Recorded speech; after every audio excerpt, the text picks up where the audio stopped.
Hi, good evening. My name is Pete. We are continuing today with our reading of the pamphlet called Psychotherapy, Purpose, Process and Practice, which is an extension of the Principles of A Course in Miracles. And today we're on to Chapter 2, Part 2. And this one's called The Place of Religion in Psychotherapy. To be a teacher of God, it is not necessary to be religious or even to believe in God to any recognizable extent.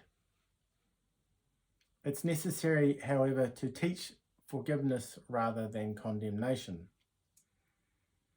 Even in this, complete consistency is not required, for one who had achieved that point could teach salvation completely within an instant and without a word. Yet he who has learned all things does not need a teacher, and the healed have no need for a therapist.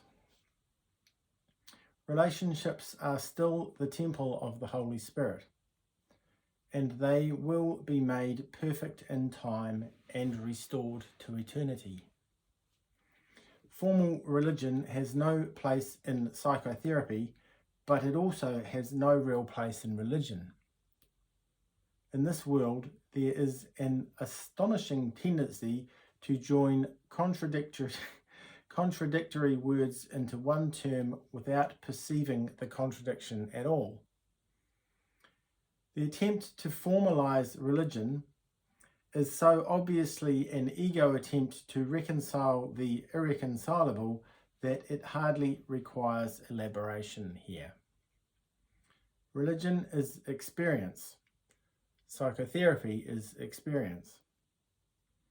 At the highest levels, they become one. Neither is truth itself, but both can lead to truth. What can be necessary to find truth, which remains perfectly obvious, but to remove the seeming obstacles to true awareness? No one who learns to forgive can fail to remember God.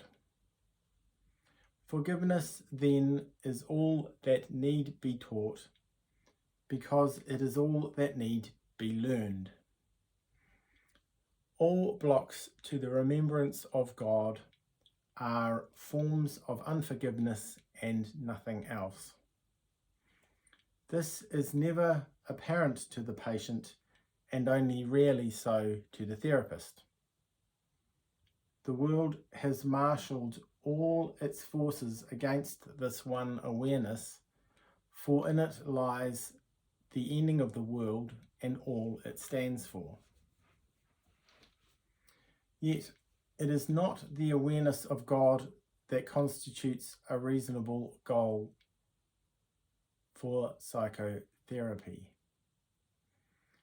This will come when psychotherapy is complete. For where there is forgiveness, truth must come. It would be unfair indeed if belief in God were necessary to psychotherapeutic success. Nor is belief in God a really meaningful concept, for God can be but known. Belief implies that unbelief is possible, but knowledge of God has no true opposite. Not to know God is to have no knowledge, and it is to this that all unforgiveness leads. And without knowledge, one can have only belief. Different teaching aids appeal to different people. Some forms of religion have nothing to do with God, and some forms of psychotherapy have nothing to do with healing. Yet if pupil and teacher join in sharing one goal, God will enter into their relationship because he has been invited to come in. In the same way, a union of purpose between patient and therapist restores the place of God to ascendance, first through Christ's vision and then through the memory of God himself. The process of psychotherapy is the return to sanity. Teacher and pupil, therapist and patient are all insane, or they would not be here. Together they can find a pathway out, for no one will find sanity alone. If healing is an invitation to God to enter into his kingdom, what difference does it make how the invitation is written? Does the paper matter, or the ink, or the pen? Or is it he who writes that gives the invitation? God comes to those who would restore his world, for they have found the way to call to him. If any two are joined, he must be there. It does not matter what their purpose is, but they must share it wholly to succeed. It is impossible to share a goal not blessed by Christ, for what is unseen through his eyes is too fragmented to be meaningful. As true religion heals, so must true psychotherapy be religious. But both have many forms, because no good teacher uses one approach to every pupil.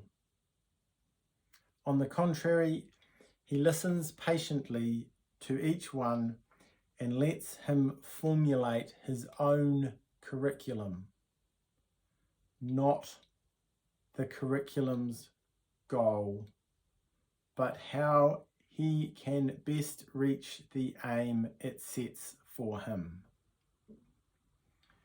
Perhaps the teacher does not think of God as part of teaching. Perhaps the psychotherapist does not understand that healing comes from God. They can succeed where many who believe they have found God will fail. What must the teacher do to ensure learning? What must the therapist do to bring healing about? Only one thing, the same requirement salvation asks of everyone. Each one must share one goal with someone else, and in so doing lose all sense of separate interests. Only by doing this is it possible to transcend the narrow boundaries the ego would impose upon the self. Only by doing this can teacher and pupil, therapist and patient, you and I, accept atonement and learn to give it as it was received. Communion is impossible alone. No one who stands apart can receive Christ's vision. It is held out to him, but he cannot hold out his hand to receive it.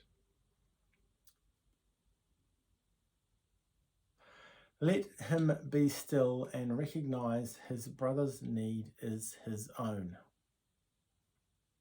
And let him then meet his brother's need as his, and see that they are met as one, for such they are.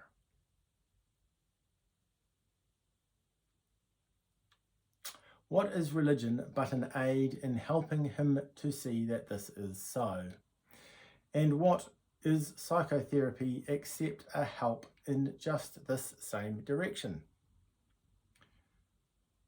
It is the goal that makes these processes the same, for they are one in purpose and must thus be one in means.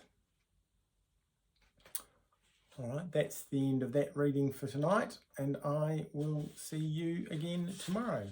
Bye-bye.